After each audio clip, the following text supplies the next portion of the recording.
All right, Jen, you ready to get started? I am. All right, we're loosened up. I feel much better now. Good. I feel like I just got my first round in for my fight. Okay? Good. All right. Ready, Brian? Ready whenever you are. I'm ready. We got Brian mic'd up. I mic'd myself up. Fantastic. I think it's about time. It's about time. I talked to Are him. you not usually mic'd up? Usually I'm He's yelling usually from the not. back I here, talk so- because I talk to him all the time. I like seeing my first name. Yesterday we just had a thing happen where we were filming a commercial and there was no audio after. So, Yeah, I've been there. so our promo guy was like, you know what? Let me put the headphones on. We're going to listen round two. Yeah. Okay. I love that. All right, we ring the bell. Ding, ding. Welcome to DiMattia's Food Fight Podcast, brought to you by Ford of Exeter, connecting the community one food fight at a time. I'm your host, Brian DiMattia. We're coming to you from Wilkes-Barre, Pennsylvania, from Conversion Works Media. My guest today is Gianna, up at 3, Galli. Listen. Galli. All right. I love what you did there. I love it. I don't know if I love so much that I can say that I'm a part of this new schedule and routine in my life. But Oh, that was great. bravo to you. That was awesome. You like your ring name? Listen, the Italian, it goes all together, right? Do you get up at 3 a.m.? I do. First 5 a.m. is your broadcast, right? So I'm assuming 3 a.m. was a safe bet. It rhymed. It rhymed really well. I still come in rolling a little late every day. Yeah, So that's okay. That's okay. I do too to work. You know what I mean? 3 o'clock, 3:30. So let's stay with that energy. Take Thanks us for through. having me. Oh, I appreciate you coming on the show. This is awesome. Yeah, this is great. This is great. You're from Pittston Township. Township. Talk You about got it. NEPA pride right there. I know. So we're gonna circle. Town. Yes, we're gonna circle back to that. Okay. I'm 0-2 now in the Pittston tomato the pasta eating contest at the festival. Are you really? I'm 0-2. You've competed in that. 0-2. That is something I've never done. Yeah. So maybe Never? I'm not a true Pittston native here. 0-2. The first 2 years ago, the first guy won in. I think we had 3 minutes. I think he won in like almost under a minute. To eat how much? A pound. They said it was 2 pounds of pasta. It was not 2 pounds of pasta. I know what 2 pounds of pasta looks like. I know what a pound of pasta looks like. I'm Italian. I eat a whole box. It was probably a pound of pasta and the sauce. It was really good. But Oh, he ate it under a minute. So then last year, we're all ready. He wasn't there. We're like, oh, he's not showing up, right? They almost started, and he's running through the crowd. We're like, no, absolutely don't let him in. But some guy 3 seats from me, he fucking won. he was even. Oh my gosh. He was licking the plate. Oh, I he's looked, probably done that before. Gianna, I pop up for some air because it wasn't easy to do. Like I was just doing it for the fun. Like I wanted to win, but it wasn't easy. I pop up. I look to the left. This guy is just. Oh, like covered in it. And there was no spaghetti left. There was just sauce on his face. It was in him. He ate it so fast. He trained for it. In only a few minutes. I think it I would was a feel minute. so sick. Yeah, it was disgusting. He probably had some more food before that. I know I did. They have good food there. Festival food's good. Really good. Whose food was it? It was the tomato festival. But do you know who had that? Oh, the spaghetti? Or did they just make it like? I'll get back to Whatever their it. staff I'll get was. no. It was. I want to say it was from Carol's The Next Generation. Okay. All yeah, right, yeah. that sounds about Classic. right. If There I'm we go. wrong, I'm wrong. Shout out to Carol's Next Generation. You know what I mean? Shit. One of those Yes. pasta pizza places. in the area. Take us through You got it. a 3 a.m. wake up, and then I was watching the news today. Everyone always looks so fresh on the news. Take us through a day. Yes. Well, every day's a little bit different. I have to say, depending on when I go to sleep the night before, definitely depends on waking up in the morning. It's hard. What time is that? Okay, so I used to be a night owl. So this schedule's like complete opposite of the life. I guess I've we'll lived finish with for the night owl 20-something part. years. Yeah. Oh, I know night owl life Okay. too. Bar Louie, 3 to 3. Well, exactly. Like I was up, I was working 3 to 11 the other side of the day. So I was coming in at 3 in the afternoon, working till 11:30 at night, coming home, having a whole routine. I'd eat something at midnight. That'd be my dinner, watch a movie. I'd be up till like 4 in the morning. Yes. And then I could sleep into whatever. I didn't have to go to work until 3 the next day. So this was a flip.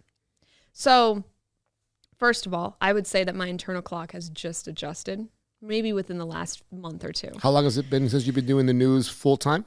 July. So what's that, 7-8 months? Oh, yeah. So it's taken a little bit. And Still a white belt. And people have told me before I got into working this schedule, you're never going to truly get used to it. I know what they mean now. Maybe 3 years in, once I do the next 2, it's going to be tough. So It's interesting. But to answer your question, I usually like to wake up anytime between 2:30 and 3. And I got to be careful I don't lie here because Tom will know. I roll into the office in what I slept in the night before. So I have my pajamas on. Or right now I that sleep seems in. acceptable. You know what? Right, Brian? Listen. That seems acceptable. I'm It for is- it. It's fine. I go to Gianna. I go to work every day at the MMA gym in my pajamas, sweatpants and a sweatshirt every single day. When you have to be in hair and makeup and a dress and put together for the next 12 hours of your day, Yes. I'm okay if my Christmas pajamas are still on. Okay, 3 weeks in January. So that's pretty much where we're at. That's fair. You know, I don't need anything. I don't know. I don't. I'm kind of like, I got to get to work, you know? Mm-hmm. So I'm moving everything. The clothes are usually in the car the night before. I do have the lunch packed the night before because at 3 a.m. Oh yeah, This you gotta, isn't you really gotta get working prepared. yet, You you know? gotta get prepared for it. Exactly. So once I get to work, then it's like, okay, I start to wake up around like 5 a.m., maybe 6. Like I hit the 6 o'clock show and I'm like, all right, like my brain's activated. I'm awake. I'm hungry. Yeah. Tom's like halfway through his day. How are you at the 5 a.m. show? Are you bubbly? A little bit. Sometimes I don't know if I'm really there for it. You feel like you automatically turn on for it? You kind of have to? I'm like, okay, What time's Tom we're get up? working. What time's Tom get up? So he has to be in a little earlier than me. So he does the 4:30. So he's usually in like All right. 2:33. So I'm still You see sleeping. pajamas too, Tom? No, Tom comes in his suit all put together, ready to go. You know, that guy crosses his T's, dots his I's. I love it. Yeah, not me. Type B, type A person for That's him. fair. Yeah, And that's probably why you guys make good partners. we do. Yeah. We do. Yeah. The news flows really well. We do, Flows really yeah. well. And it's nice because it's like, you know, I'm learning from somebody who's a lot older than me, Mm-hmm. and then I'm so much younger than him. So it's kind of like, you know, his children are like my age. So it's nice because we have such different perspectives and the generational difference. A good mentor goes Absolutely. a very long way. So mine's a little bit of the flip. Okay. My coach and my best friend Tyler is my jiu-jitsu trainer, and he is 15 years younger than me. And my other coach too. So I look up to, it's weird because they say it too. Like I look up to them, but it's weird because they're so much younger, but I don't really even think about it. And I don't think about it unless I think about it. And it's just good to have a good leader that cares about your well-being and your progress and not his own. Absolutely. Selflessness. It's big. It's big. So 5 a.m., 6 a.m., you're starting to wake up. Has breakfast happened yet? No, not yet. So we're on air from about 5 a.m. until 7:30 because we have our new show. Well, not new anymore. We started like months ago, but it's our show Off the Clock, which goes from 7 to 7:30, Okay. and then we're off the air. Is that why you're sitting in the chairs? Yes. Okay.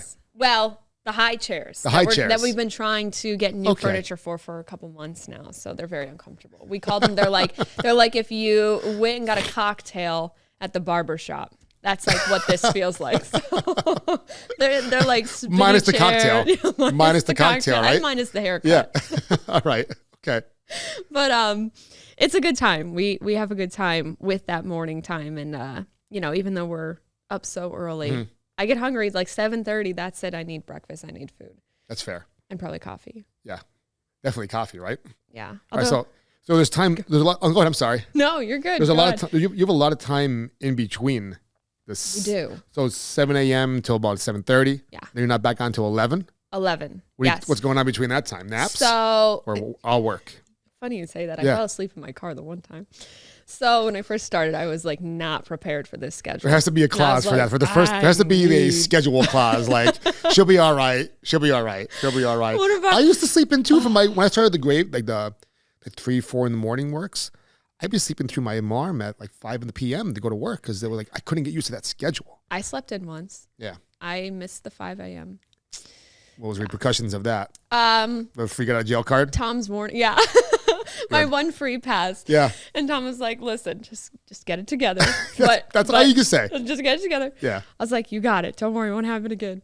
But no, so after that 7:30 show, we got off the air and we really have till 9:30 that we're free because 9:30 we have a meeting with everybody in the building. And that's like to figure out what's going on, what are the reporters doing, you know, what stories need to be updated and called on, like what's happening in the world. Right now it's the snow. So It is the snow. I know. It's Yeah. the snow. Unfortunately. So from about 7:30 till 9:30, I will go out and get a coffee sometimes, maybe make a stop at CVS. So 2 hour break. You have a little break. That's Basically, nice. Basically. That's nice. Yeah. And then That's after 9:30, after our meeting, which usually goes till about 10, we're prepping the shows. So it takes, that hour and a half to sort of put the 11 together. And then I join Tom at 11:30 because he solos the 11. And then we do our 11:30 show, and then I solo the noon. I just got off the air. I figured that out. You produce some of your own segments too, correct? Yes. Okay. Bolo, as in Bolo podcast. So What's Bolo stand for? Be on the lookout. That's right. So we have a new, I guess you could say, a new segment at WBRE where we have this app. It's the 2822 Now app, and you can download it on your TV. That's like the whole Not thing. on your phone. Not on your phone. Not on your iPhone. Not on your Android. Not on your tablet. Not on your tablet. On your TV. Yes, yes. So we've been saying it a million times, right? But basically, it's just everybody doing all these kinds of podcasts. And that's where I have Bolo. And it's really neat. I sit down with one of the state troopers with the Pennsylvania State Police, and we have some other guests on there. And we just talk about ways for people to look out for scams because there's so much of that in this area. Yeah, I'm waiting for my routine loan spam call. Oh, no. Where the instant voice message is, your loan's ready, the underwriting. I get it 3 times a day. Really? Yeah, 3 times a day. I got a call before Won't fucking stop. It's aggravating, Won't isn't stop. it? It's tough, I know. It won't stop. And there's no, it's part of life. I know. So, but let's talk about that for a couple of minutes. There are some crazy scams and people fall for them. I'm actually in the middle of a possible scam from somebody. Oh, no. So it's a Facebook friend. They're originally from Old Forge. Now, I don't recognize them, but they said they live in Florida. And they said this place gave them she won a $200 gift card from this business in Old Forge, this new fencing business in Old Forge. I don't know exactly what she's talking about. She's like, I follow you. I'm there. They won't mail it to me. I don't understand why they won't mail it. But she's like, well, you go pick it up and you can use it for food reviews. I'm like, that's genuinely sounds nice, but I'm waiting for the scam part. But like, do I go there? Are they going to kill me? Or are they going to go and give me the gift card? It seems very innocent and very possible. The profile is real. It's in. I just don't know. And that's what I'm talking about. You know this person or you don't? I don't know her directly. Okay. Well, she knows me directly, and she said the guys at the fencing know me, and they do, but it could be a scam. I don't know. It's all gift card based. It's just a $200 gift card that she wants to give me. Oh, see. Listen, I can't speak for Trooper Petrosky, but I know if he was here right now, he'd be alarmed because we've talked about gift card. What could that scam be? Like me going there? What's that? Well, I mean, it's interesting that this happened this morning. Yeah, I mean, the fact that they want you in person is kind of funny. Why can't they mail a gift card? They can't mail a Visa gift card to somebody? Yeah. I'm pretty sure you can. So just the fact that you find that hard to believe and you're like intuition just out of nowhere is a little off. It's yeah. I feel like me even responding to the message might have set something else off, right? Like when people call, they want to hear, give them dead air. Don't give them anything because now the line is free. Yeah. Go on, get into it. Yeah. What kind of the old people get into the scams? Yeah. I mean, and that's the thing is you see it with everybody. Like you don't have to be a certain age, for it to happen. I mean, we've talked about everything from sometimes when you get a phone call and it's a scammer, there's a little noise that goes off in the beginning. It sounds like you're running the water. Okay. Like in your sink, it's like a little drop. Immediately, that's telling the scammer that you picked up. That's what I'm talking about. So it's like, it's almost like as soon as you hear that, just hang up. Like that's what we've talked about. And there's so much. I watch a lot of YouTube. Okay. I do too. We probably watch very different YouTube videos. I watch a lot of TikTok stuff. Okay. Like people blasting TikTokers, like making this ridiculous videos. Oh. Now I watched one where they get scammed. Somebody from Chase Bank called this girl and said that if you don't take all your money out of your account today and deposit into a new bank account at a different bank, you're going to lose all your money. Your money's in the middle of a scam right now. This is the security from Chase Bank calling you. Don't say anything to the bank. And it was more than that. But then they went in there and they did it. I'm sorry. Wow. How do you fall for that? Yeah. I mean, I get it though too. But how do you fall for that one specific? Like if this is Chase Bank, it's M&T Bank calling you. Go to M&T Bank and take all your money out and bring it somewhere else. Why? Why would you ever, right? Why would anybody ever ask you to do that? And I mean, that's the thing. People lose millions of dollars. Scary. Like, you don't even realize. Like, I didn't know until doing this podcast just how much money people have lost individually, like life savings. What was the thousands? Let's talk about what's the craziest scam that you guys talked about? Like that one that stuck out the most to you. That's tough. I don't know if there's one in specific, but there are a lot of scams that happen to elderly people that are like in person that you wouldn't believe. Like, I mean, I guess you would in today's day and age with like getting packages delivered or people trying to come into your home and pretending you need your heater fixed, like whatever it might be, right? Those probably forever. Those scams going on forever. Yes. Yeah. But I think some of the most surprising ones are when they do get an elderly person and they're like, your grandchild has been in a crash and, you know, they need like immediately $200,000 and they will send that money. And it's like, is it a family calling them and telling them, right? Yeah. And they will be out like so much money. Never get it back. Yeah. That's sad. Yeah. That's tough. I know. That's tough. It is. It's well, it's good that you guys are having that show and bringing that awareness to them because people need to know about it. Yeah. Especially let's get the phones, the social media. It's in our face. Some all people the time. don't realize, so you know. I agree. You remember that we met at the Kielbasa Festival in Plymouth? Not officially met, but we were judging the Kielbasa at the same time. No way. Where you were and you Tom, sitting? I was sitting right at the corner next to the chief of police of Kingston and the chief of police of Pittston Township. I think it's township or city, whatever one he was at. I think it's city. And then you and Tom were like on that side of the table. Wait, hold on. So I've been here for like a half hour and he's just saying this now. Yeah. I had it written down. No way. Yeah. So that was my first time ever doing like a judging thing like that. Me too. My first time. And, like, they brought all the Italians to the Kielbasa. To do a Kielbasa Plymouth festival, right? Tom has like done this. Like this is like, you know, a rodeo he's been at too. I was a rookie in there with you. And everybody else seemed funny. great. I'm like, how am I? I don't even know how I was judging. Thank God I was sitting next to those guys because they explained and they broke it down for me. I didn't know the difference between like smoked and smoked and fresh. Yeah. I'm like, what's the difference? And it seems like they're both cooked. So we have that a lot for like our holiday parties. Yeah. Kielbasa all the time. Right Kielbasa's a staple, but right next to the stinky provolone cheese, the sharp provolone. I don't like sharp provolone. Yeah, I'm with you on that. Oh, really? Yeah. Finally, I finally had a guest, Brian, that doesn't like sharp provolone cheese. What about blue cheese? He's shaking his head. I love blue cheese. Uh-oh. Blue cheese is nasty. Really? Yeah. I won't eat it. No way. So gross. Okay, if I'm having like wings, I need blue cheese or ranch though. I had dinner at the Stegmeyer Mansion. Okay. And Wonderful spot. The chef Great brought food. us out a charcuterie board. And there was blue cheese on there, the fresh blue cheese. And I tried it. And if you see the video, like I'm eating it, I'm like fumbling it. I didn't know where I was going to spit it out in this mansion at the table with no napkins. So I'm eating I'm like, I'm not going to like this. No. In my brain, as I'm fumbling it, I'm like, where am I going to spit this out? I'm not going to like it. But yet, I liked it. It was like the top-notch blue cheese. And I remember I asked the waitress, I go, why do I like this, but not the trash they serve in NEPA? She goes, because this is real stuff. I go, okay, that's the difference. That's not the NEPA dressing trash. I'm in no hurry to eat it again. What is it? Is it Kent's blue cheese? Is that the cheese has a gorgonzola? Is that what? That's blue, like cheese. Blue cheese. Yeah. So they put it on steak and stuff. Yeah, it was. That's what it was. So everything on there was really good. I also found that same board gave me a love for apricot preserves. That's so funny because I was just going to say apricots because a lot of times. So I'm a big like charcuterie board maker.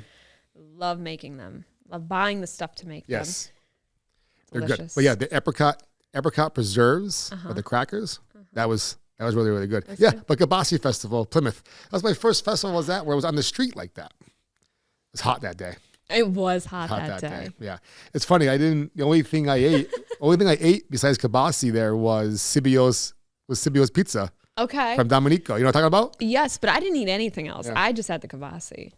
The Kielbasa was I didn't stick around too long, so I worked the street a little bit. Yeah. But the Monaco was on my show. He's the one that corrected my last name. So this is the first episode. Brian, I nailed it. You did.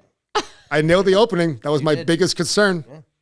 Like, I'll talk to Gianna all day, but my biggest concern is me getting this opening Doing one that. Hey, one take. I get it. Yeah, I wanted to do it one take because I would fumble names, all that type of stuff, and I would say Di Mattia, Di Mattei.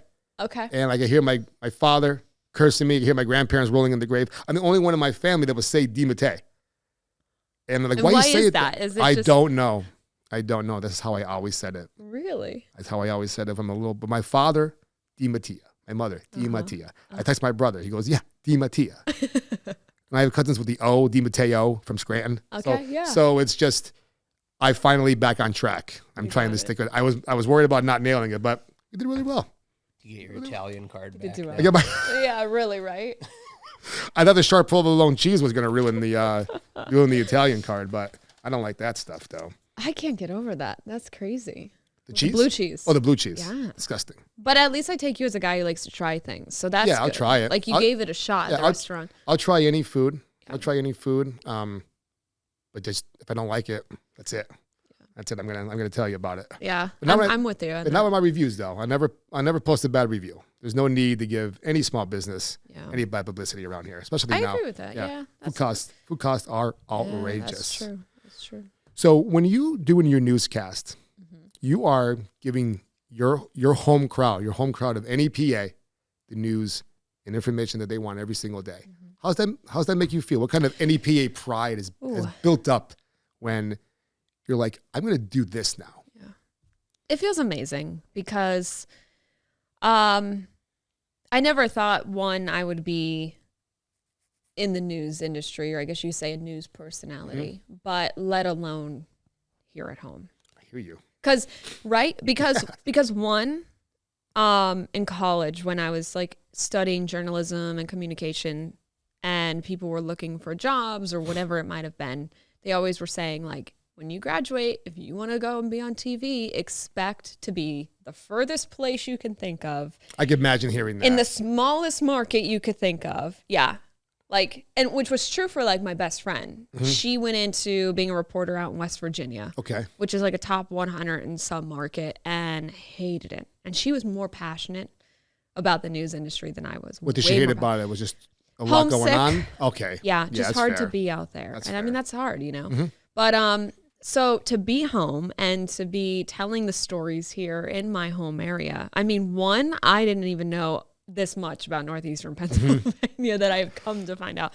So it's incredible. And I mean, there's so much more. Like I will just come out and say, like, people my age hate it here, you know, and they want to move and they want to go and grass is greener. I get it. I've been there. And there's still days I think about like, what if and what's out there. But I think you're happy where your feet are, and you have to make that happen. Yes. And so like I've seen so many cooler things about the area that people don't know. I've gotten to meet like there's really neat people here, and everything ties back to NEPA. Everything. I agree. Like we have the Olympics coming up. You know how many people from here have either been in it, done it, have something to do with it, or judging, like everything. It's unbelievable.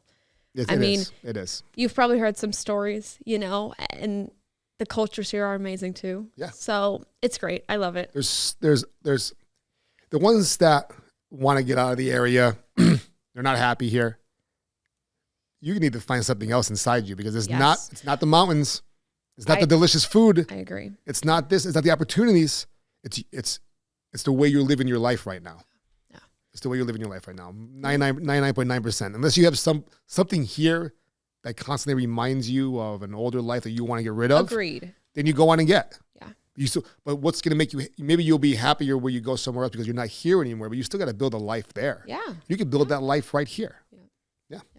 I'm proud to still have my roots in NEPA. Yeah. And I grew up in Old Forge. That's where I grew up. Pizza capital I of the world. I grew up in Old Forge. I lived there for Nice. about 40 years. Wow. And then, I made the track down to down here, the Wyoming Valley. I moved to Kingston a few years ago, and then I lived at Piston for just a quick bit. I lived on Lower Rock Street. Were you really? Lower Rock Street for about 3 months. Nice. I had to pick up and move, so I had a quick place to stay for a few months. My friend's house, and then I found where I live now in Kingston. Nice. I was either going back to Old Forge or Kingston, and Kingston came up before Old Forge. Kingston's a good area. Oh, I love there? it. Yeah. Oh, I love it. I'm right in the middle. I'm right in the mix. I'm right over the bridge from Pierce Street. So like I'm in the mix of everything down here. Yep. And it's all new territory to me. I grew up in Scranton, Dixon City, up the Island, all those places. That's where I was when we were going out. We were going Lackawanna County. It was a rarity. We went down once in a while. We come down the mall, down the mall. Mom, where are we going? We're going up the mall. I go, let's go down the mall. Up the mall was the Viewmont. Down the mall was the Wyoming Valley Mall. Oh, yeah. Which is like no longer a thing. I am fighting hard for the Wyoming Valley Mall. That's the nostalgia that absolutely is there every day. There's going to be they're having a fundraiser on February 21st. I believe it's 12 o'clock. I have to get the final information, but it's going to be for the Heart Association. Going to be putting it on in the middle of the mall. I was speaking to the vice GM, Gianna. So I signed up. You come throw a pie in my face. Yeah, Brian, you come throw pies in my face on the 21st of February. I'm in. Brian's like, sign me up. Yeah. So I have a lot of hecklers, to say the least. So you're probably curious who's going to be there. I just hope no one throws like a rock in my face. Under all that like cream. if they have the pie that they gave them and they're like, oh, what's that? And they just shove that in then they throw the pie at my face. I'm not saying anyone's going to do that. Could you imagine that? That to happen. I've heard shaving cream is actually better to use than the whipped cream. I could eat the whipped cream though. That's what I said. Even the ready whip. It's so bad for your skin. Probably all the sugar. That's fair enough. I've had a pie in my face before, and this is what people told me.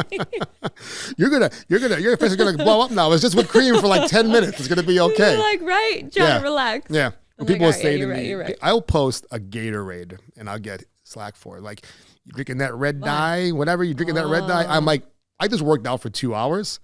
I used to put a lot worse things in my body than red dye 10. So I'm not worried about the red dye. If I drink it every single, Gatorade should not be drinking every single day if you're not working out. Unless you're sweating your ass off, drink Gatorade. Yeah. But if you're just, like the kids will drink, I go to parents, you don't need Gatorade for the kids. Yeah. It's just sugar. It's a sugar bomb. They don't sweat during class that much. You know what I mean? But like an hour of jiu-jitsu, an hour of maybe the gym or whatever, or a marathon or running, and you're drenched, that Gatorade's good. Water and you need to replenish those water, lemon, and sea salt will kind of do the same thing a little bit, but Gatorade tastes delicious. What's your favorite? Ooh, okay, ready? I am ready. You're excited about the Gatorade. I love it. I love it. I was always like a blue, yellow, green person. The cucumber. Have you ever had that? I've tried it before. Don't even tell me he doesn't like it. Well, That's so funny. Well, I'm not gonna choose the cucumber over my favorite flavor, the orange.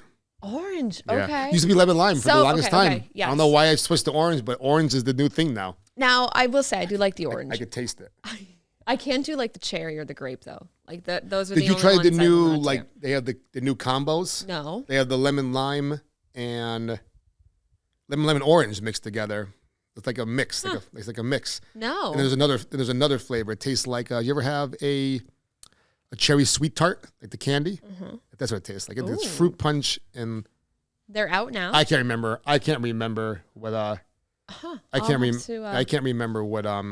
flavor. You'll see them. They're unique bottles. They look like tie-dye bottles. Yeah, they're pretty cool. You know what I'm talking about, Brian? Yeah, I'm not big on Gatorade though. No. There was a particular flavor back in like the, let's see, mid 90s, give or take. Do you remember when Tiger Woods had the Gatorades? Oh my god. Which flavor? Like lemon. It was like lemon ice or something like that. It was Citrus Cooler's back out right now.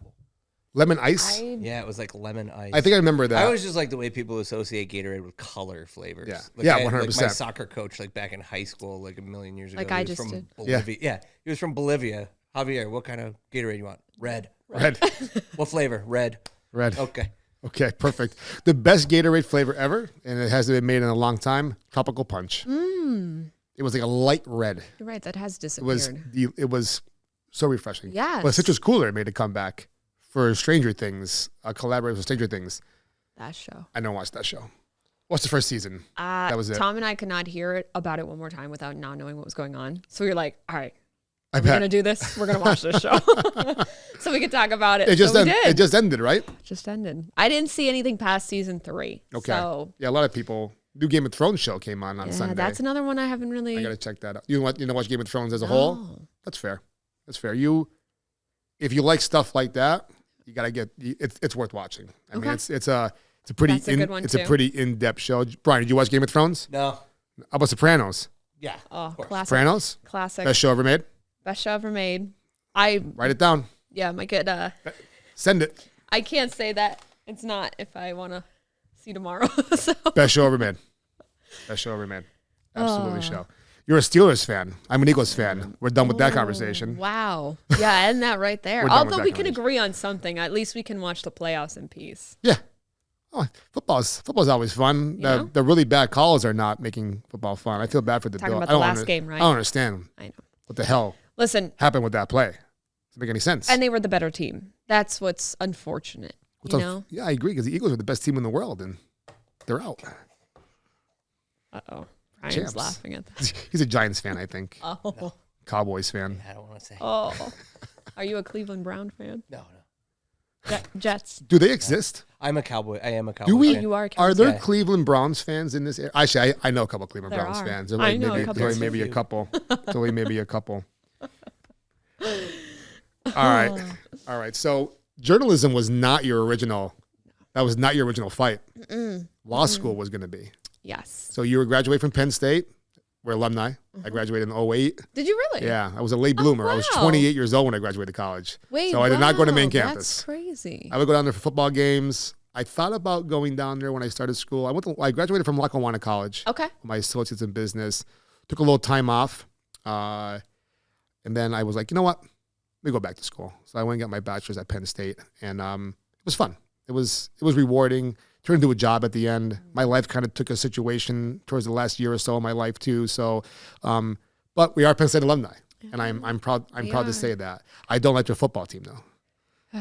We can agree on that too. Yeah, so you're not you're not a Penn State football fan? I am. I just think right now it's tough to be a Penn State football fan. It's I not covered tough. Penn State football. I know you did. We're gonna get to that. Yeah, we're gonna get to that. did all of that, but it's just. It's a good sign for someone that hates their football team. I don't know what I know what it is. I grew up in a bar, in a corner bar near Old Forge, down from my neighborhood. GI's bar. Okay, yeah. Shout out to GI's bar.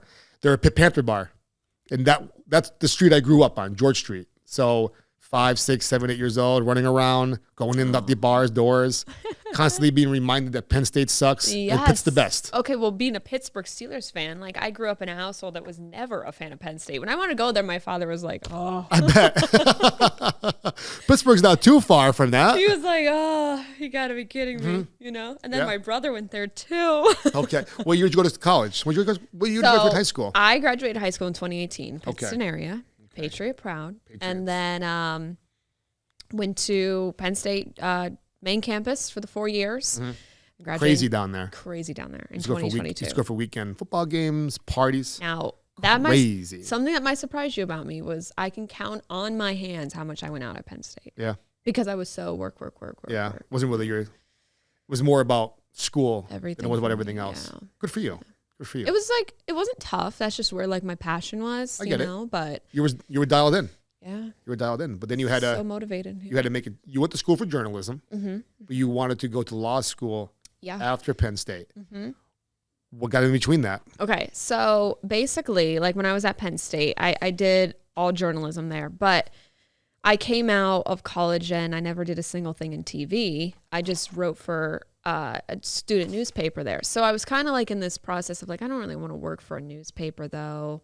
I want to do something more creative, something more fun. I know podcasting was on the rise, but I didn't know how to get started in that.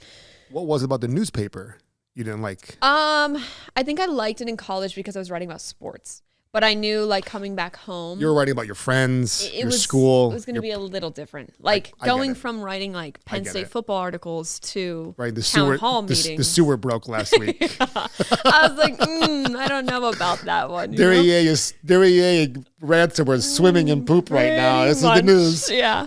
I don't know where I got that one from, but Yeah. All right, I'm sorry. Yeah. You know the road I am talking about too. Yes. That used to be yes. the entry to Snake Road back in the day.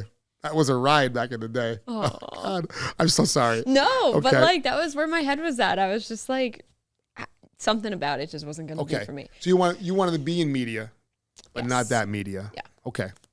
Yeah. So I come home with the parents and I'm still living at home. And it was sort of this thing where I was like, I've always been interested in like criminal stuff and law, right? So I've always wanted to go to law school, but I didn't really think about it enough at Penn State. And there's a lot of preparation for it. You got to take your LSATs, you got to study for your LSATs. That takes months, you know, and then you got to take the test a couple times. What makes up that test? Oh, what are you studying for? What is that? That's to get into law school? Yes. So the LSAT is to basically get into law school. And what is nice about it is when you get a score, you can basically get a really low score and still go to law school, or you can get a high score and just go to a better law school. Okay. So, and a law degree is a law degree, right? At the end of the day. So the nice thing is it's not like you have to be this genius to go, or somebody who, you know, knows so much about certain topics or the law itself. It's not like that at all. It's more like a critical thinking kind of exam. So they give you all these scenarios and you have to break them down. It's kind of like what you would think, you know? Interesting.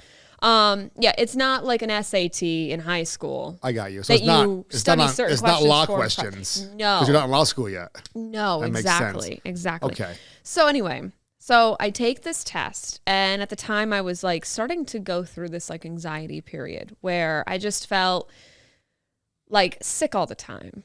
Sick to my stomach, couldn't eat. I felt nervous, like my body was in fight or flight mode constantly. And so it was kind of odd, but I was like, well, I'm at home. Like, I should be okay. Like, there shouldn't be anything making me feel this way. And I think there was a little bit, like, I was talking to my doctor about this and sort of going in between, like, talking to people I knew and friends. And they were like, well, maybe it's just, like, coming out of college. You know, there's a big difference going from that to like coming back to your hometown and being in your, you know, childhood home. And this is right after graduation? Right after graduation. It's pretty much like late spring, summer, right? Yes. Okay. So I think I hit this like little bit of a depression, you know, where I just went from this like high and always working and being in these high energy environments to just nothing. I got 2 more years of school left. I got 1 more year of school left. We got the season coming up. I'll be on the sideline reporting things to, you know, what you're doing the next couple of years. Yeah, now you're like, what do I do now? That's the craziest thing, right? Like people don't talk enough about when you go from like that transition of out of college to like, for high school, you start high school, not to get too much off topic, but you start high school and it's like the next 4 years are planned out. You start college, the next 4 years are planned out. You graduate college, what am I doing? Like you just said, you know, like what does this look like? Yeah. So I think there was a little bit of that of like, I want to pick the right path. I don't know what that is for me. Let me try law school. So I take an LSAT. I do fine. I get a pretty good score. I take it again because they say take it a couple times. You just want to be able to get better, study a little bit more. The second time I took the exam, I couldn't make it through the test. I felt just like so nauseous. I was in my head about things and I felt this anxiety, like this clamminess, you know, like my body was in this fight or flight. And it wasn't because I was like taking a test. It was just like something felt really off to me. Like I felt like I was sort of in this situation where, I don't know, like the world was ending, you know? And so a very uncomfortable state because I've never experienced this before. Like I went from playing, gloom and doom. I went from playing like 6 sports in high school and, you know, always doing a million things, traveling, whatever, like large friend groups, cheer captain, like all this stuff that like, what is happening, you know? So I asked the proctor of the test, I was like, I can't finish this. I don't know what to do. And she was like, okay, well, you're going to need to, you know, close everything down, show me that you ripped up the test, all this stuff. And that was like the end of that for me. I just was like, maybe I shouldn't be doing this and this is a sign, or maybe I need to focus on my health. And that's a sign.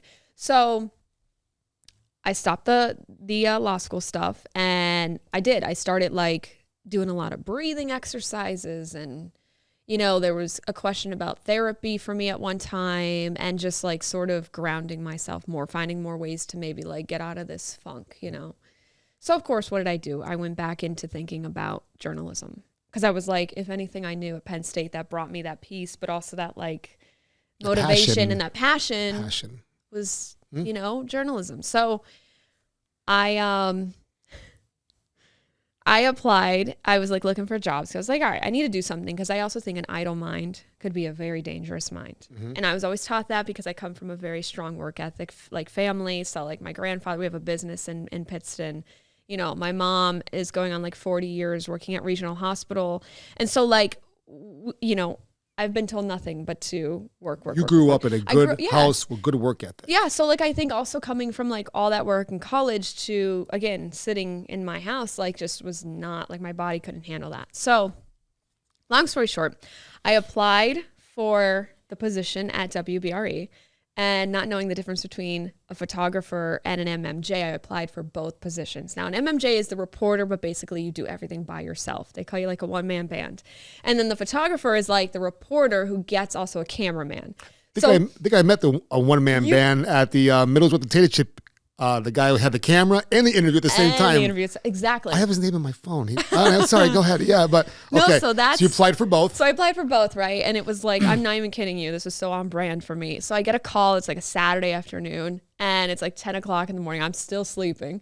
And I answer the phone, and it's the news director at the time, who was our previous news director. Now we have a new news director. And he's like, is this Gianna? And I was like, yeah, this is her. And, I'm like half waking up like, oh, who's this? And, he's like, well, I'm the news director with WBRE, 2822 News. And he's like, I see that you applied for a position, but you applied for two positions. I don't know which one you really want. You want to come in and do an interview? Like, it was like so bizarre. And I was like, absolutely. And I went in, and there was this immediate feeling of just like home and comfort again. And I think that's like kind of how I knew, like this feels right. That's your spot. Yeah. This is home. That's great. And here we are. Okay. So do you still have to fight with that? You fight with that every day? I do. And you know what? I've realized too, like, and this is something that's interesting, is like, when I'm not as happy as I know I can be, I experience a little bit more anxiety. So I'm sorry, you repeat that? So when I'm like not as happy as I know I can be, okay, I experience a little bit more anxiety. So stepping into this new position as an anchor has kind of like thrown me off. Like I've lost a lot of sleep, and my food has changed, and like everything, like schedule with my family, whatever it is, social life. And so that anxiety has like come into the picture, a little bit more the last 7-8 months. I think just because there's that change in dynamic again for me. I don't do well with change. And yeah, it's something though I've learned to cope with, because at the end of the day, that's really all it is. It's just your mind and your body telling you something's wrong when it's not. Right. But it wants you to think that. Mm-hmm. And you have to get past that, That's a fight. It is. I know it. It is. I get it. I get it. Yeah. I mean, I totally understand. And you don't really know until you experience it. Like if you've never felt that way, you're kind of like, just calm down. Like just take a breath. And you're like, no, it's like, it feels uncontrollable. Like it's just this feeling like we were talking about getting nervous before. Yeah.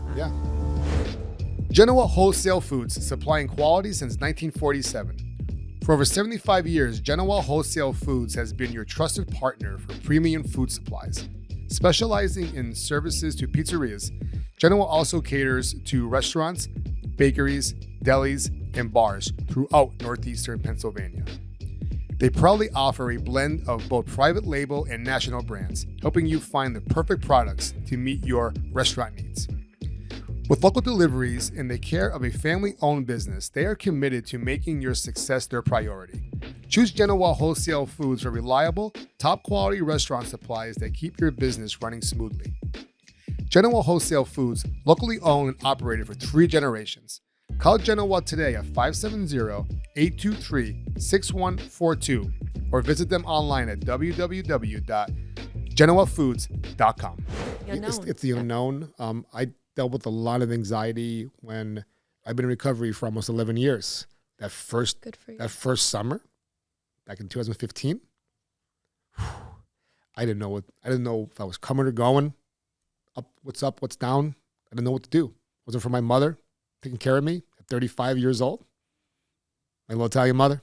You know what it's like. You know what I mean? Like, all she wanted to do was me to get better. And that's all I needed to see every day was, I'm not going to hurt her again. I'll hurt myself.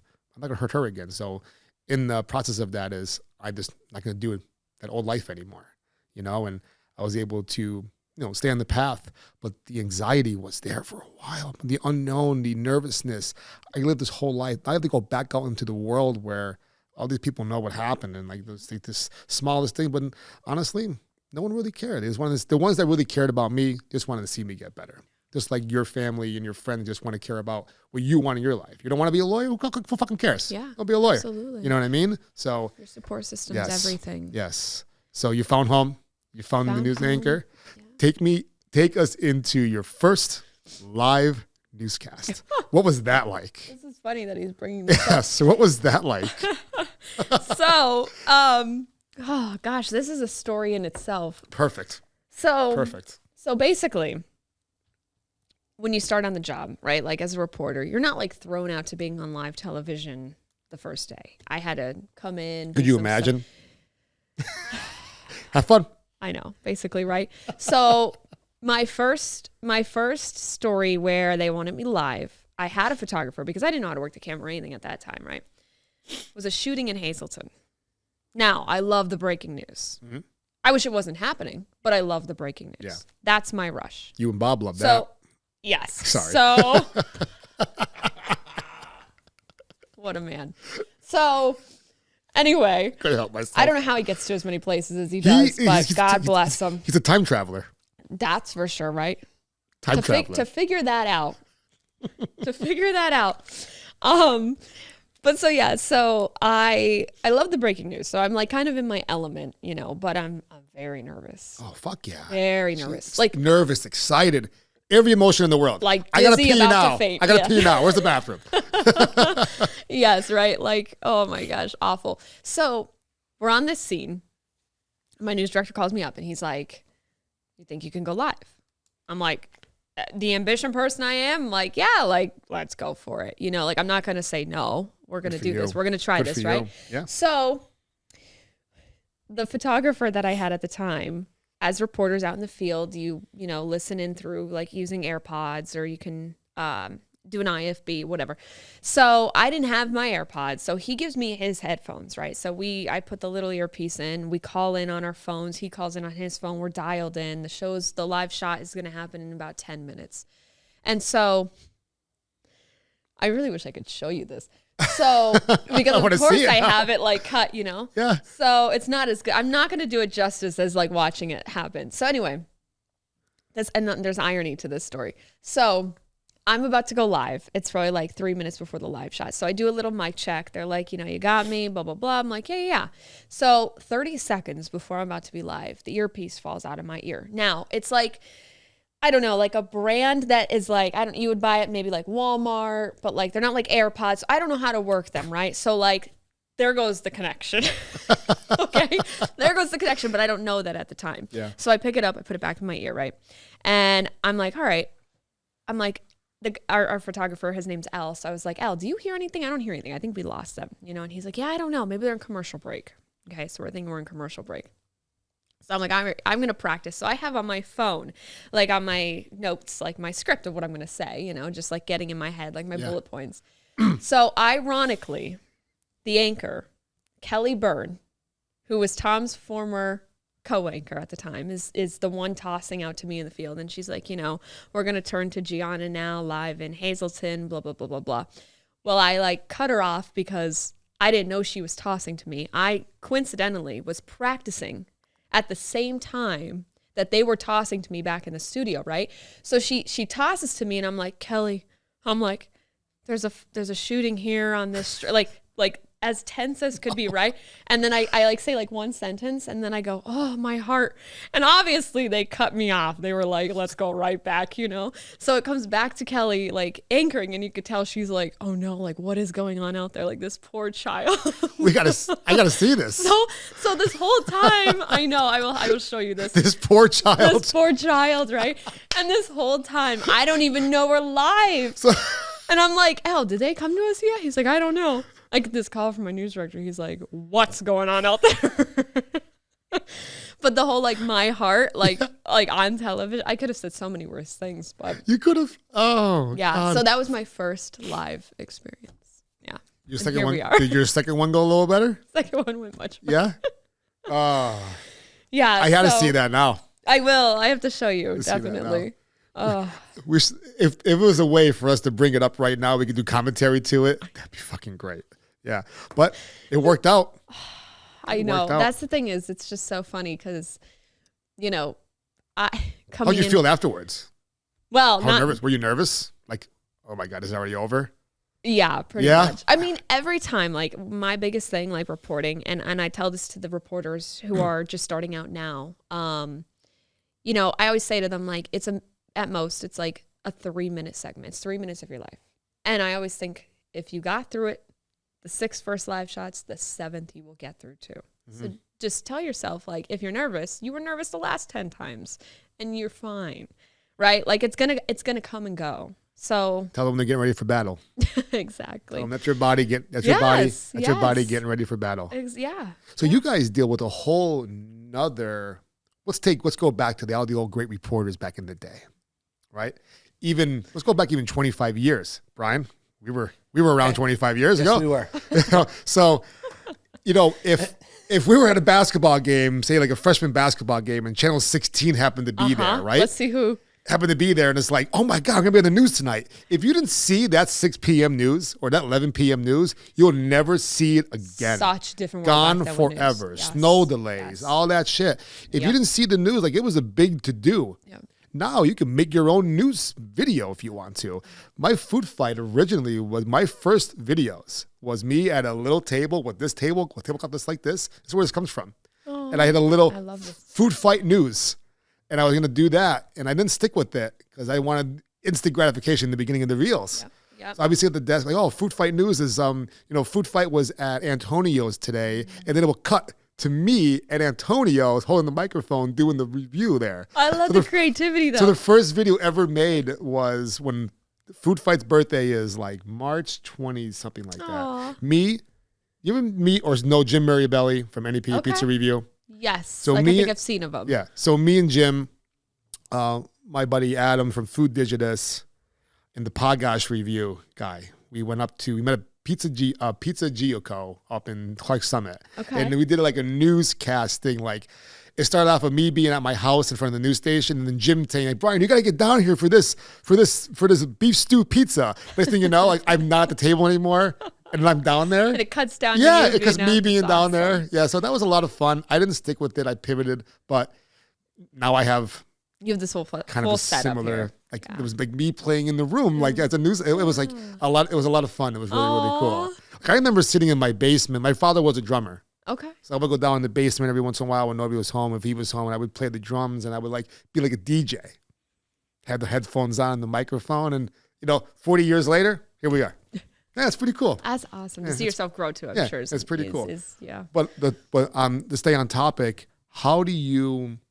what are the challenges that you deal with? Even we just mentioned, I can never say Bob's last name. Galabowski. Bob Kielbasa. I love when the Valley busts his balls and they call him Kielbasi.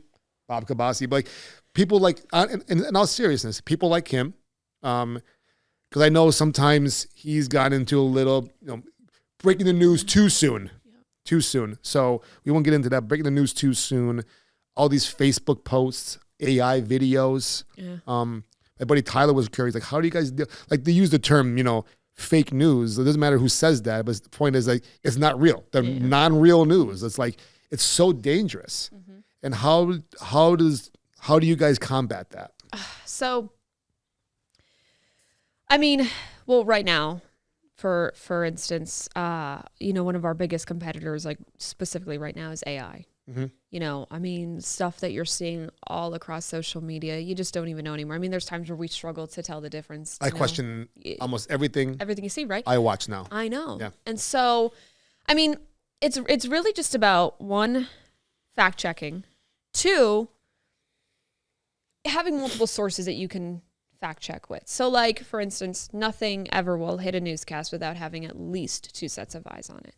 So it's kind of like a rule of thumb. Like, you want to be able to know what you're putting out there is going to be right, and accurate. And we always say we'd rather be second and right than first and wrong. So that's something to live by, mm-hmm. in a lot of things. But I think it's just like sometimes you have to make sure that you're putting that integrity before anything, because at the end of the day, like, especially if it is some harder news piece, like, the last thing you want is like a victim's name to be out there when it shouldn't be, or I don't know, family finding out that way. Family finding out that way. You know, like you want to be sensitive to the people that these stories are about, because a lot of times, and I will say, like, a lot of times it's tough, whether it is a harder or a featurey piece, to like understand that it is real people, because we're telling all these stories every day, every week. And after a while, it could feel like you're just reading things off of a screen. But no, like, you have to remember, and you have to always think, like, you know, the front of your mind, that this could be your house on fire, or this could be your next door neighbor. So you always just want to, like, you know, think about the person the story's about, the people the story's about, you know, who's affected, who is this going to reach? And you just want to be like a sensitive, caring person. I mean, at the end of the day, I think if you are, that comes out naturally. And so, like, even when there are those challenges, or people who do break a news story too quickly, or the stuff on social media, like, you just have to take it piece by piece, you know? Like, if you see something like a post, like, we never will post social media posts directly. Like, let's say a school closes down and they put it on social media. Like, we're going to confirm that with the police department first, or an official. So, like, things have to get confirmed, you know? Would you say that?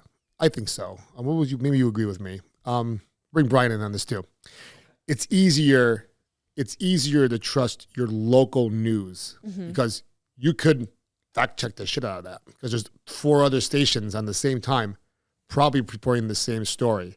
Or you go on your Facebook page, see 3 or 4 of your friends seeing that same thing, compared to the world news. Even this country stuff you see on the maybe on ABC News sometimes, where, just for a quick example, I think we could flirt a little bit, right? Just not showing the whole segment. Showing a video with the last 5 seconds instead of showing the whole thing. I was telling Brian, we do videos for the MMA school on Instagram, and we start doing this. We show the ending of the move, because it's the best part. It's the submission. And then it immediately goes into teaching it. Imagine we just showed the extension for the arm bar. That's it. People would be like, what the hell was that? Yeah. What was that? Like, where's the context? And then the heading will be like, this is the best arm bar ever. Well, how did you get into the position in the first place? Always showing the crank. So that's what I'm talking about. Seeing all these people that post stuff online, and it's just a 7-minute clip, a 7-second clip. What about the first 14 seconds and the last 14 seconds? And you watch the whole video and you're like, that's the point I'm getting at is report the whole story. Yeah. Report the whole story. Yeah, and I mean, at the end of the day, it's tough because there's a lot of people who really only get their information from certain sources, right? And that could be tough, because if you are relying on like just Facebook or just watching the news or whatever it might be, like, you're not getting the full story, you know? And when it comes down to national versus local, I mean, there are like priorities we have. Covering local stories will always, you know, come first over national stuff. So sometimes we like have to just think in the sense of, you know, not being biased, you know, staying that middle ground. And yeah, trying to get both sides. I mean, anytime you do a story, and reporters, journalists will tell you this, like, you should always have both sides. So even if it's like anything, like if it is a political story, you want to have both sides, both opinions, both perspectives. Super important. Exactly. And a lot of people will take that as like, well, you're being biased because you had, you know, 2 Republican stories today and 2 Democrat stories, but we only heard from this leader versus that leader. Well, sometimes the balance is like more in what they're saying, you know, than it is in how many people. Also the overall balance too. Yes. Like, there's different ways that balance, you know, comes in, but it's just trying to get the best of both worlds, because you want to be able to express both, you know, properly. I agree. And yeah, just, I mean, making sure that you can decipher between, you know, okay, this is to one way or not the other. I agree. You hit a piece today, and it hits home with me, because I that's the wrong word to use. I coach and I train, I build up troubled kids. Not all of them at the gym, but there are. They don't have fathers. They don't have mothers. They have no male support system in their lives. And the mothers bring the kids in here Like, what are your goals for your kid? I need him, maybe it's get off the tablet, get outside more.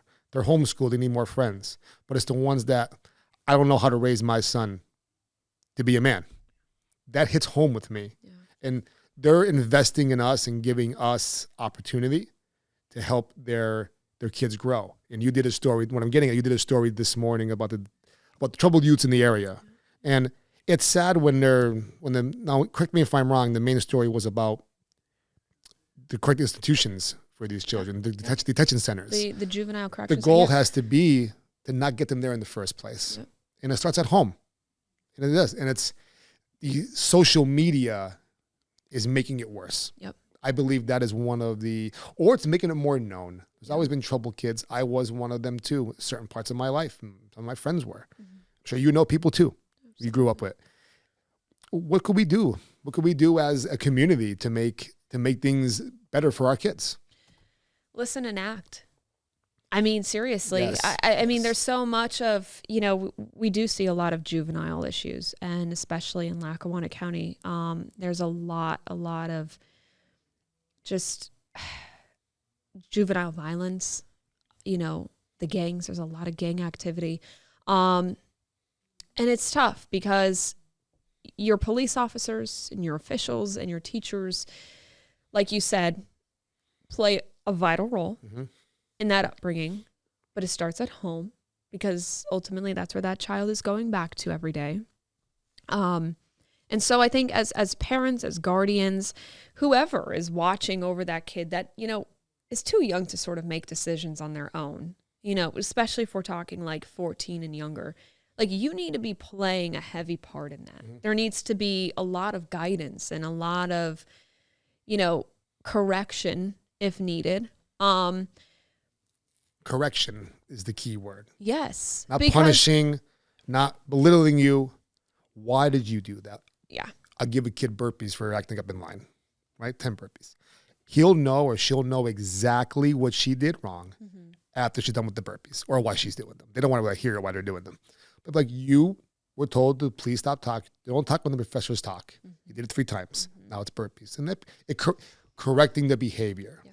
That's what we need to do more of. Absolutely. And I'll always come back to it because it's how I was raised. But I think just learning manners, learning how to respect the person next to you, whether you like them or you don't, whether you know them or you don't know where people come from. You don't know what they're going through, right? We always say lead with kindness. And so I think that's a big part. And as a child, it's so much more important because they don't even know what that means, and at a certain age, you don't know, right from wrong in certain contexts where you need that adult, to step in. Adults need to learn too. Yeah. I needed to realize that some of these kids are 8 years old. Like my time was like, oh, he's this, and end of the day, my buddy Keenan says that all the time. So you got me saying it today. So, but it's the truth. They're only 5 or 6 or 7. They don't know any better. They cannot take care of themselves. And some 14-year-olds, you used that age before, some 14-year-olds can. Some of them can't because they weren't raised to. They might be 14, but they might seem like they're 10. Yep. And exactly. And don't get me wrong. I think once you do hit a certain age, you know better, and then that's the act part. But how much do you know to care though? Doing that is whatever it might be, doing that is wrong. But do you care? Do you care? Yeah. Because your parents might not have cared. Yeah. They do stuff like that. You know what's wrong. Yeah. That's where that life turns. Criminals don't care. Yep. And I think something that's hard to get away from because it's ultimately inevitable too. But the influence that's in here, yes, and on the video games, and on the television. You see these crazy people doing the cars driving because they want to be on TikTok. You ever see those fucking videos? I'm sorry. I know what you mean, but I don't know. They'll race between cars on the highway, 120 miles an hour. It's like a driving club in California, and they don't get caught sometimes. And there are TikTok channels doing this. They black everything out, and they drive where they are literally just getting past the cars. Sorry, I went off there for a quick second. I mean, but that's what I'm talking about. People doing stuff like that. But it's so highly influential. And as a child, you were so influenced. I mean, I'm influenced now at 25 years old when I see people doing their get ready with me makeup videos. And you were born into that. Exactly. Yeah. And so, and now it's even worse, you know, I mean, there's so much more of it out there. It's everywhere. So I think, you know, there has to be sort of like a balance and a limit with like how much of that is being absorbed, you know? Even like you said, at your age, you're in 24, 25, right? So you're being influenced by influencers. Oh my God, absolutely. Think about the people, you know, what's good in the 10 years ago, however long you want to say, maybe before I started training, I might not have been the best confident person in the world. So when you're looking online, take anyone, confident woman, a confident man, whatever it was, and you're seeing this Instagram and this and that, these perfect looking people. Yeah. But then you realize, as you get older, you realize that they more than likely don't look like this. Yeah. You could see the fakeness. Now, some of them do look like that, and that's great. But you could achieve that same confidence in any way you want to achieve that. I always tell the parents, a confident kid can do anything. Yeah. Oh my gosh, 100%. That's the number one thing that we get from our program, I got from the program, is confidence. And the kids get that. The kids walk in with their heads down. A couple of weeks later, they're walking heads up, want to play, causing trouble. I love it. When the quiet ones start to cause a little bit of trouble in class, sure, that's a good turn. It's always those ones. It's a good turn because they're going through that little bit of that phase. You know what I mean? But I'm glad I saw the end of that because I was like, I went and I wrote it down. I took this out of the. We got to talk about that later on. Good, yeah. I'm glad you got to see stuff like that. Stuff in recovery. That's what the direction. Well, the show has already pivoted into that direction. It used to be just food. But I have so much more. I felt like I had more of a story to offer. Yeah. And I know our community has tons of stories to offer that don't include food. Oh my gosh, and so much. The recovery stories, the other side of the news. You know what I mean? You're reporting everybody's news all the time, giving them information. Well, now it's your turn to tell them who you are. You know what I mean? They see you every day on the news. Aww. You know, so I had WBRE on before. I'm like, well, it's 12 o'clock. Where's the news? I'm like, oh, I got to flip up. I have my antenna, my bunny ears. That's right, because we go to the other station. Yeah, WLU. I got the bunny ears out. Aww. Clearest picture in the day. Back when cable was like $60, right? Cable was about $60 back in the day. God, now I pay $60 for Netflix. Yeah, right. The streaming services are our worst competitors. That's what you want to know. I had my friend's HBO password from like years ago, and I'm logged out of it. I'm like, I wonder if it still works. I found the text message. Aaron, thank you. I'm still milking off your brother because I'm logged back in, baby. I'm logged back in. Yeah. I mean, it's just everything. Think about this. You're a big football fan. Yep. Christmas weekend. Oh, I know. You needed to have 5 streaming services just to watch all the games. Absolutely not. It should not happen. When you're building stadiums with tax people's money and all this stuff, it should be on air. But I know those days are over. That's the thing is it's changed, you know. Those days are over.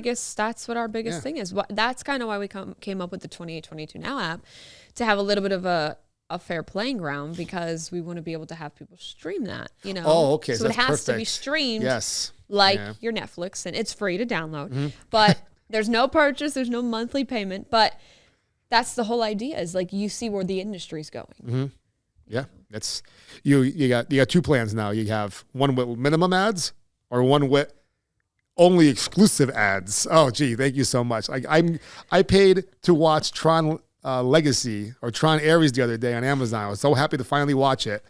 Paid however much I paid for it. 3-minute commercial from the start. No, Amazon. No, Prime. I know it's ridiculous too, and it adds up, right? Yeah, it's just annoying. It's just doesn't make any sense. But it used to be a lot cheaper. I used to pay $200 for DirecTV back in the day though too. So things weren't cheap back in the day. Things were not that cheap back in the day. What I want to get into here real quick, I was saying, I'm looking forward to this. So you were college reporter. I was. Now you're in the pros. Oh gosh, that's what we can call it. What was the difference between, because I liked freshman football a hell of a lot more than I liked varsity football. And I don't know what it was. Okay. Maybe it was less serious and all that type of stuff, but you were a college reporter. You had to suffer through season after season of Nittany Lion football. That had to be the hardest part of your job, but also probably the funnest part of your job. Take us into your full, not your classes or anything like that. Give us into your full college reporting sidelines. I may have seen some videos. Okay, awesome. Well, all right. So it started back in my freshman year. I started writing for the Daily Collegian, which is a student-run newspaper at Penn State. Great newspaper. I started off with men's soccer, and then I worked my way up to women's volleyball. Then Did you like men's soccer? I did. I used to play soccer when I was in high school, in middle school, I should say. Sorry. Right. And I love soccer. Like, that was like my favorite sport. But I quit because I had to choose between that and cheer, and you couldn't do both in the same season because they were both in the fall. And I loved football, so I chose cheerleading over that. So anyway, I was excited to cover men's soccer, and they were good.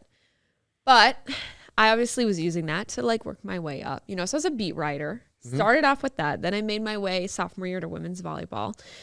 Pretty cool. Volleyball is a big thing at Penn State. So I know like football is like the huge thing, but on campus, volleyball is the big thing. Not their, most successful organization when you're talking sports. So Penn State. The next one is wrestling, and that's what I covered my junior year, and I love that. Talk about a thrill. And talk about talent. This Penn State wrestler, God, I don't remember his name. You probably covered him because he came into our gym about 2 years ago and trained for a summer. God, I can't remember his name. He was from the area, or was he just like random? I had like the Bo Nickel. Division. I had Zane Rutherford. I had Anthony Cassar. That's awesome, though. But they had some. Oh my gosh, these are guys that now have been in the Olympics, who are now in MMA. Yeah. Who wanted to just do all these crazy things, and ultimately, I loved that. So I kept moving my way up, and then I became an assistant editor there. So I went from reporting to then being in charge of, editing 30 other reporter stories that were coming through. So I was kind of having more of a management position, which was a lot of fun. And I was doing all this while working like with classes, And so after wrestling, I was like, you know what, though, I'm getting sick of the writing. So then I went into photography, and I started shooting for Penn State football. And so coincidentally, it landed right during the pandemic. So I was stuck doing photography for football season while having an internship with the Altoona Mirror, which was a newspaper near Pittsburgh. Okay. And I was in a press box writing stories on cardboard cutouts in the stands because people weren't allowed there at the time with a mask on my face. Oh, shit. Right? And media availabilities where you got to like talk with the players and stuff on a Zoom call. So this was my experience of Penn State football reporting. But it was still surreal, and I really did love it. And that was like my goal, like going in freshman year was like, I want to cover football. I want to cover football. That's what everybody wants to do.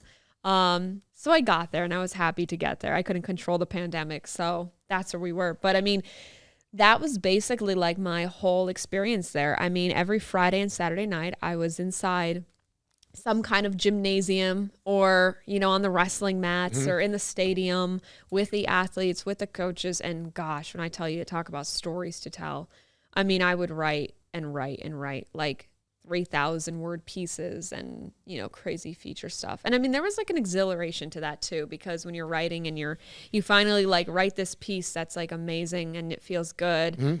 You're like, wow, to tell a story like that is really cool. It'll be published tomorrow. Yeah. Everyone will read it. Yeah. It was so neat, like seeing my first time on like the front cover of a Penn State magazine that was put out all throughout State College. That's pretty cool. Yeah, I mean, it feels great. As like a 15, as like a 19-year-old, I mean, it's kind of that is surreal. Yeah. Yeah, that's pretty cool. So that was like my whole experience there. I worked primarily in sports. I never did really a single thing in news. So yeah, that's awesome. That was the Penn State journey. Came full. That fight and that story that we just talked about, that kept about full circle. Full circle. And you're still awake. I'm still awake. That's the best part. What have we got here? 2:30. Yeah, we're doing great. And before we go, you briefly, I don't think you mentioned any actual food from earlier. So I would like to know, one, I used to ask people a lot of questions, but what is take us through your day of eating? Oh gosh. Take us through today. Okay, so a typical day. A typical day. Okay. Typical day of eating. Because I was gonna say every day. You gotta bring food into this food podcast sooner or later. Absolutely. Here it is. Yeah. So I have a high metabolism. Okay, so like probably, I don't know, my entire life I have been able, and I'm very lucky for this, to eat whatever I've wanted. You know, I can have 3 plates of pasta and still be fine. I can eat very healthy and still be fine. So on a typical day, like I said, I come into work, I don't eat anything just because I'm not hungry at that time. I hear that. Breakfast, lunch, it depends. I'm usually like bagel and cream cheese, but like it's got to be good. Like I just tried toasty bagels. Yeah. Pretty good. Okay. I don't know if you've tried it there We'll yet. discuss it after the show. Oh, no. Yeah. No, I haven't been there. I haven't been there yet. Okay. I haven't been there yet. Pretty good. Yeah.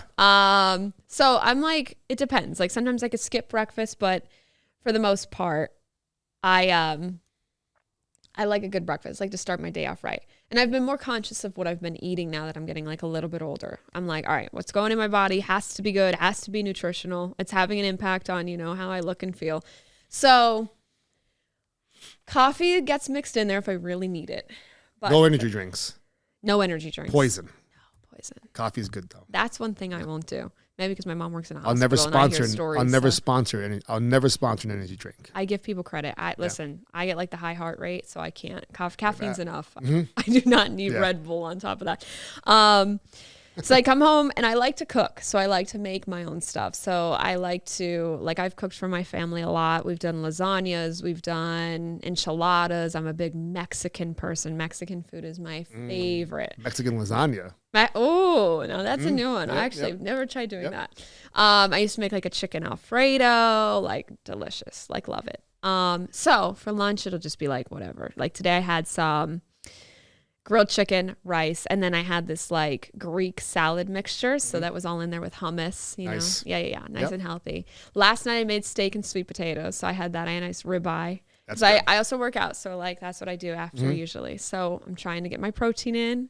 It's important. Get my fiber in. Get my good fats in. One avocado a day. You got it. I love avocado. I eat one avocado a day. Nice. Yes. Healthy fats, good fats. The salt and pepper on there. Yeah, it's really good. I love it. When you open up the avocado and it's fucking perfect. Oh, I know, right? Like that perfect. Or you think it's going to be perfect and it's completely brown inside. What happened here? You know? Or they don't avocado at all. Yeah. They stay hard as a rock. Yeah. You ever buy green bananas and they never banana? Oh, yes. I don't understand it. Now I have no banana this morning because I can't even peel it. I know. And it's yellow. So I saw that Turkey Hill is coming out with soft ice cream. Soft ice cream. You see that, Brian? No. Now, listen, if there's anything that I love, it is sweets. Okay. Anybody that knows me will tell you that. My boyfriend, my What's family. your favorite sweet? Chocolate. Anything chocolate. So Give I me love. Something. Okay. I'm going to invent a question here. If you're going to only eat one thing that has chocolate with it, what is it? This might be the hardest thing I've ever been asked in my entire life. See that, Brian? See the evolution of that question, Brian? Way to go. Dynamite stuff over here. That is so tough. It would not be ice cream. It would not be cake. Oh my gosh. That's a question. Tiramisu? I might be. No. Oh my gosh, that is tough. First of all, I like dark chocolate. It might be just like a plain, really good, like a dark chocolate candy bar. That sounds. Because it's just like I could do things with that. Yeah, that's fair. I can turn that into something. You know, I got to think you're great. That's right. You get back to me on that answer. But the ice cream that looks interesting. Oh, soft serve ice cream. Right. Go ahead. Yeah. My thing right now. So a couple of my favorites right now, food wise, chocolate is. I'm trying to eat, like I said, healthier, but I like need chocolate every day. I eat chocolate. I eat pizza all the time. Yeah, right. Yeah. So my thing right now is this hummus. It's a dark chocolate hummus. It's made out of chickpeas. Very healthy. It's like 5 grams of sugar in the whole thing, a lot of protein. You can get it at Wegmans. It tastes just like chocolate mousse at a restaurant. Oh. Dip some fruit in that. Is that Wegmans? Yeah, Wegmans has it. Try it. Amazing. Actually, Valentine's Day is coming up. I think I have an answer to your question. Okay. So I would probably have chocolate-covered strawberries for the rest of my life. Dark chocolate, right? Chocolate-covered strawberries. That sounds They're good. amazing. That sounds good. But I like to eat whatever, too. So on the weekend, I splurge, and I have whatever's in the house, I'll eat. I could be a comfort food person all the time. Me too. I love potato chips. Oh my God. I love soda. I don't buy it for the house, like Coca-Cola in the glass bottle. Everything. I buy the one that all the time. On ice. Yeah, the freezer. I left one in the freezer on accident. Ruined the whole night for me. You have to try Sham's hot chicken. I had it a few months ago. Actually, they reviewed it really well. They're moving to a different location, but I had the $10 Sham, They called it a slider. It was a big ass sandwich and French fries for $10. Okay, but you know what's even better? Get the chicken on top of the fries, the hot honey combo. All right, I'll try that. Unreal. Then you have Mike's Hot Chicken opening up in Wyoming in a few Yes, weeks. I tried that too. Yeah. So I love eating like that. Like that's just the best. I like that's. I'm like, what's your favorite pizza? Now that you're gonna get me in trouble with. And we can't leave. You can't leave until you say your favorite pizza. One spot. Oh my gosh. Okay, so I will say it's changed a little bit. And I haven't had it in a while. I love Cebula's and DuPont. Yeah. Different. That's a review. The potato crust, everything is just amazing. Like people call it they call it soup on top. Oh, people say, "Oh, gosh. cheese looks like soup on top." There. That was unreal. Yes. I have one last thing to ask you before we head out. You ever watch? Because you're into the journalism, and you made a comment before, like you rather check it twice and be second, and do it wrong and be first. You ever watch The Newsroom? Is HBO original? No. With Jeff Daniels, the guy from the Dumb and Dumber. The Newsroom. There's 3. Right, you ever watch it? Not like exclusively, but I've seen. I think you would. Of it, I think like clips and things. I think you would love it. Yeah, it's an older show, early 2000s. There's a lot of good actors in it, and it's just their life in the newsroom, high level national news, and that reminded me of it. I was making me want to watch it again because it was an excellent show.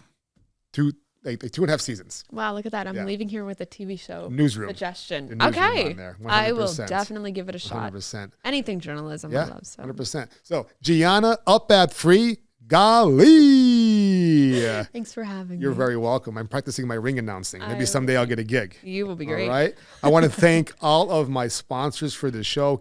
Ford of Exeter. Like I said, stay tuned for me hanging out with the team. We're going to do some food reviews together throughout the Pittston, Wyoming area, everything down there. So It's going to be me and the Ford team. They want to connect with the community more than they already are because they're doing some great things as well. I know you do a lot of community stuff.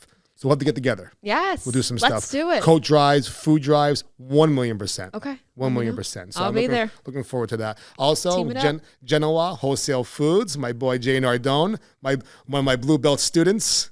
You know what I mean? And then we have our Carolyn Janelles. We're going to give you a bottle of sauce to go home. They just started bottling their own sauce.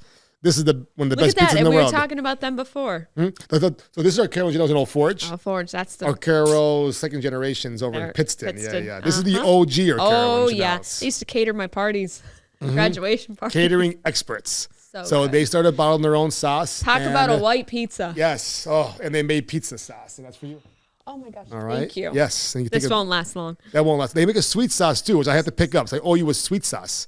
Okay. You a sweet sauce pizza fan? I am a sweet sauce me pizza too. fan. Talk about Angelo's pizza. Fan. Oh, Angelo's the one and only. Sweet. my first ever sweet sauce pizza was Angelo's the one and only. Bill was on my show 1 year ago today. Oh, it actually way. Bill Rich. It actually came up 1 year ago today when I was doing it in my kitchen. Look at that. Yep. That's crazy. This came up today. Where is it? There it is. Just came up. That? Just came up today. Yeah, he was an interesting guest. Bill was an interesting guy. What's up, Bill? I'm sure. That pizza was supreme style with sweet The sauce. best. That talk about like a different kind of pizza, right? It was great. Well, Gianna, thank you so much for coming on DiMattia's Food Fight podcast. It was a pleasure. Our episode will be out next week, and predict the snow.